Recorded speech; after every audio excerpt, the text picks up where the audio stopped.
Hello, it's Tim again. One of my newest acquisitions here was a Knight model KG650. I got it off of eBay, and I really don't think it's had much use, to tell you the truth. It looks in really nice shape, as you can see. Maybe I can zoom in a little bit here. Yeah, there we go. I'm not sure how it's going to turn out. I'm trying to keep the light so you get enough light, but just to see just some wear marks, but not much to speak of. Let me back the camera back up a little bit here. Whoops, sorry. Go. The case. Try to split. See if I can shine some light on it. Just dirty, a little bit of surface rust in here. Nothing big. It's in really nice shape, all in all. Even externally, doesn't have really any dents, or just again some normal rub marks. But in any event, put this aside for a minute, somewhere anyhow. The reason I say I don't think it was really used much, when I took it and I opened it up, I found a couple strange things. Not really strange things, but just a couple anomalies. These were kits, so probably whoever did it, looks like all in all they did a really nice job putting it together.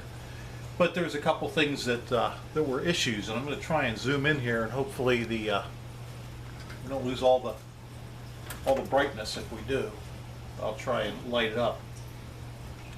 Zoom in here a little bit. Come on, there we go. Okay, focus. So, if you take a look, you see this copper wire right here that runs here. It's a heavy wire. It looks like about a number 12. And it runs underneath. And I believe in the kit, just from looking through the instructions, that wire came preformed, and basically you were supposed to solder it on. Well, the issue that I noticed was right under here, the way it was bent, it was leaning right against one of these wires that comes from the coils. And it was literally on it, shorting that coil out. That was one thing that I found. Okay, I don't know if you can see it where I was pointing, but yeah, it looks like you can see it. So another thing I found was on this coil right here,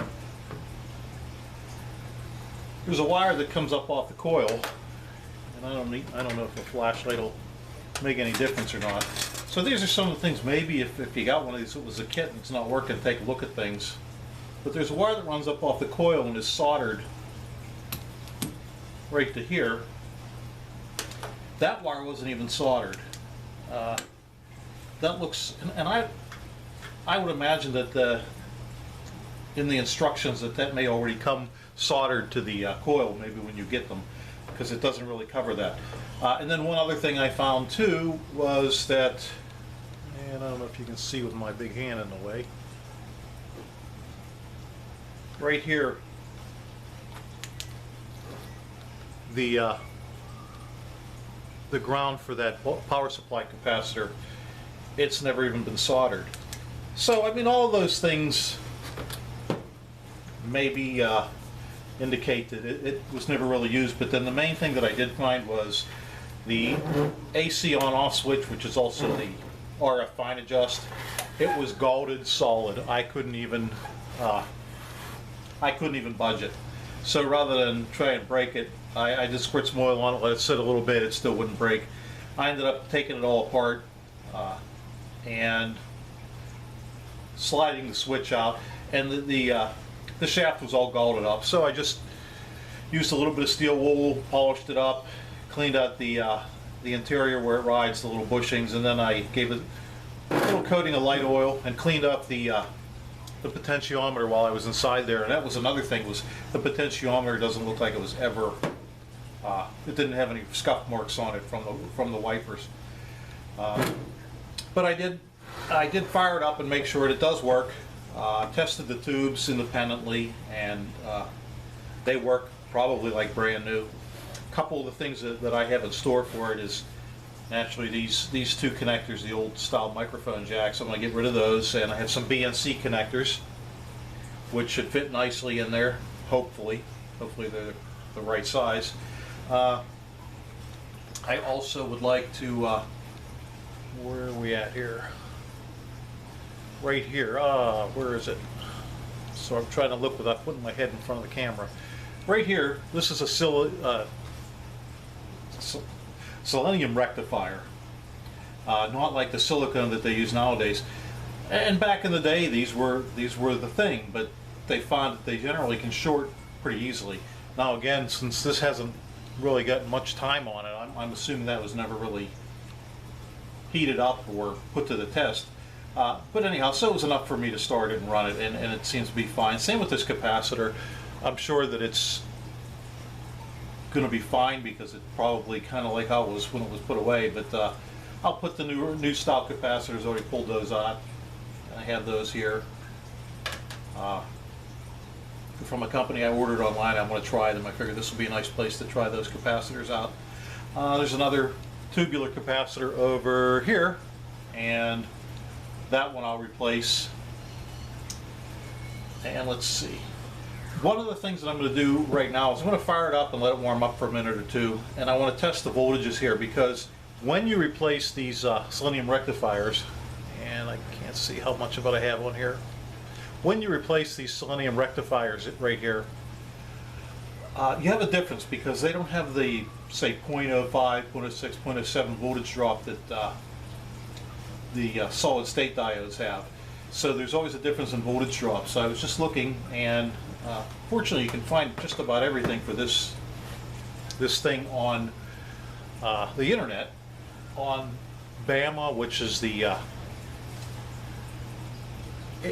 they have all kinds of boat anchor manual archives, they call it, and you can find just about everything. But one of the interesting things that I found was, if I wanted to check this rectifier out, what I would do was zoom down to the page that shows it, and I've replaced a lot of these. And one of the things that I do want to mention, a lot of times you'll see when you look at this schematic, it shows the anode is on the transformer side and the cathode is on the capacitor side.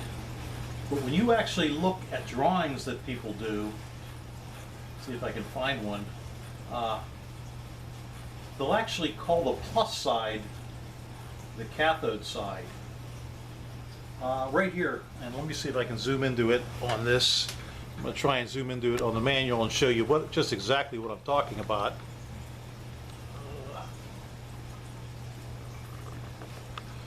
Let's see. Come on.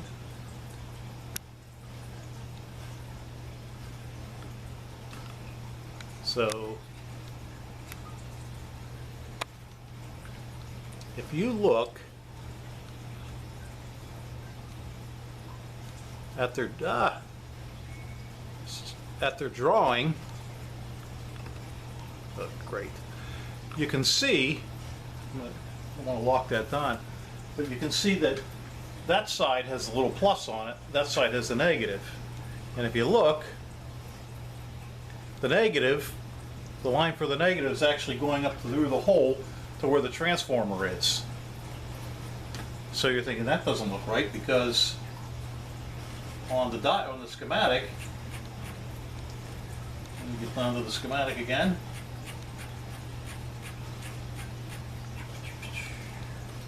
On the schematic right here, they're showing the plus side, or the anode. Well, let me see if I can, what I have to do to get this on camera for you.